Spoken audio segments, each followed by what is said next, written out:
Hi hello എല്ലാവർക്കും പുതിയൊരു ഷോർട്സിലേക്ക് സ്വാഗതം കേട്ടോ. അപ്പോൾ നമ്മുടെ സമ്മർ വെക്കേഷൻ ഇങ്ങനെ പോയിക്കൊണ്ടേ ഇരിക്കുവാണല്ലേ.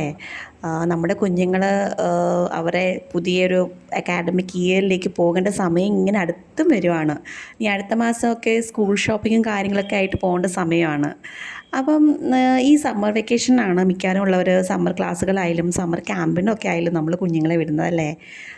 ഇവിടെ മോളുടെ ഹോബി എന്ന് പറഞ്ഞാൽ ഡ്രോയിങ് ആട്ടോ. അയാൾ എപ്പോൾ സമയം കിട്ടിയാലും ഇങ്ങനെ പുതിയ പുതിയ ഐഡിയാസൊക്കെ കിട്ടുമ്പം, അതായത് യൂട്യൂബ് വഴിയൊക്കെ പുതിയ പുതിയ ഐഡിയാസൊക്കെ കിട്ടുമ്പം അയാൾ പെട്ടെന്ന് അത് തന്നെത്താൻ പഠിച്ച് അത് തന്നെത്താൻ കോപ്പി ചെയ്ത് സ്വയം ഡെവലപ്പ് ചെയ്ത് എടുക്കാറുണ്ട്. അപ്പം അയാളുടെ ഈ ക്രേസ് കണ്ടിട്ട് ഞങ്ങൾ വിചാരിച്ചു ഇപ്രാവശ്യം അയാളെ നമ്മൾ എന്താ പറയുക ഇതുപോലെ ഇങ്ങനെ ഡ്രോയിങ് ക്ലാസ്സസിന് വല്ലതും ചേർക്കണം എന്നായിരുന്നു ഞാനും ഹസ്ബൻഡും വിചാരിച്ചിരുന്നത്. സത്യം പറഞ്ഞാലെ കൊണ്ട് കഴിഞ്ഞ പ്രാവശ്യം അയാൾ സ്വിമ്മിങ്ങിനായിരുന്നേ പോയിരുന്നത്.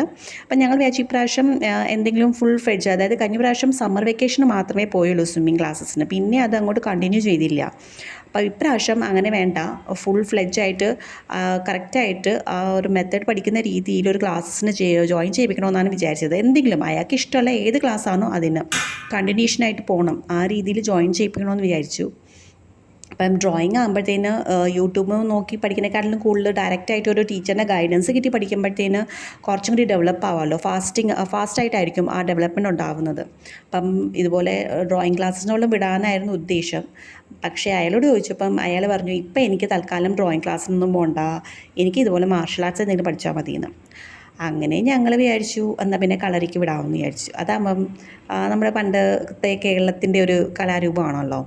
അപ്പോൾ അങ്ങനെ ചേച്ചിയുടെ മക്കളും മോളെയും കൂടി ഒന്നിച്ച് ഞങ്ങൾ കൊണ്ടുപോയി കളരി ചെയ്ത് കേട്ടോ.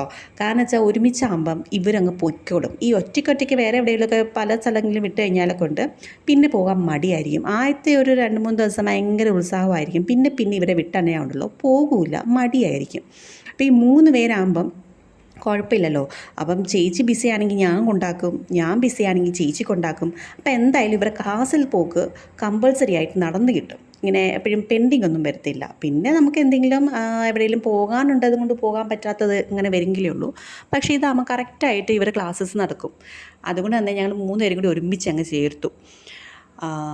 ഇനി അത് എങ്ങനെ വരെ പോകും നോക്കണം. അതിൻ്റെ ഒരു എന്താ പറയുക ചട്ടങ്ങളും കാര്യങ്ങളൊക്കെ ആയിട്ട് അയാൾ അഡ്ജസ്റ്റായിട്ട് വന്നതിന് ശേഷം ഞങ്ങൾ എന്തായാലും ഒരു ഡ്രോയിങ് ക്ലാസ്സസിന് അയാളെ ചേർപ്പിക്കണം. കാരണം ഈ ഒരു കഴിവുള്ള ആൾ നമ്മൾ ഡെവലപ്പ് ചെയ്തെടുപ്പിക്കണം എന്നുള്ളത് നമ്മുടെ ഉത്തരവാദിത്വമാണല്ലോ. ഇത്രയൊക്കെ തന്നെത്താൻ വരച്ച് പഠിക്കണമെന്നുണ്ടെങ്കിൽ ഒരു ഗൈഡൻസ് ഉണ്ടെങ്കിൽ എന്തായാലും ഇതിലും അയാൾ നന്നായിട്ട് ഡെവലപ്ഡായി വരും. അപ്പം കുറച്ചും കൂടി കഴിഞ്ഞിട്ട് നല്ല ക്ലാസ്സസിന് അയാൾ വിടണം. അപ്പം നിങ്ങളുടെ കുട്ടികൾ ഏതൊക്കെ ക്ലാസ്സസിന് പോകുന്നുള്ളതെന്ന് കമൻറ്റ് ചെയ്യണേ. ബൈ.